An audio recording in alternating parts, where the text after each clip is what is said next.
আপনি কি ঋণের বোঝায় দিশেহারা? মনে হচ্ছে মুক্তি নেই? তবে থামুন। যদি এই ৩টি নিশানি এখন আপনারই মধ্যে থাকে, তাহলে শুনেন, ঋণ মুক্তির সুখবর আপনার জন্য ইনশাআল্লাহ। ১ম নিশানি, আপনি গুনাহ থেকে দূরে থাকার চেষ্টা করছেন। ঋণ শুধু টাকা দিয়ে কাটে না।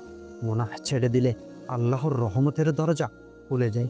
যে আল্লাহকে ভয় করে, তিনি তার জন্য উত্তরণের পথ খুলে দেন। ২য় নিশানি, আপনি নীরবে কিন্তু নিয়মিত দোয়া করছেন। রাসূল করিম সাল্লাল্লাহু আলাইহি ওয়াসাল্লাম বলেন, যে ব্যক্তি আল্লাহর কাছে ঋণ মুক্তির দোয়া করে, আল্লাহ তাকে সাহায্য করেন। সবর করুন, আপনার দোয়া বাতাসে হারিয়ে যাচ্ছে না। ৩য় নিশানি, আপনি যা পারেন তা দিয়ে ফেরত দেওয়ার চেষ্টা করছেন। আল্লাহ দেখছেন আপনার এই নিয়ত। চেষ্টার মাঝেই রহমত আসে। আপনি থেমে যাননি। এটাই মুক্তির শুরু। এই ৩টি লক্ষণ যদি আজ আপনার মধ্যে থাকে, তাহলে বলুন আলহামদুলিল্লাহ। ঋণ মুক্তির পথ আপনি ধরেই ফেলেছেন। আল্লাহ আপনাকে খুব শীঘ্রই মুক্তি দিবেন ইনশাআল্লাহ।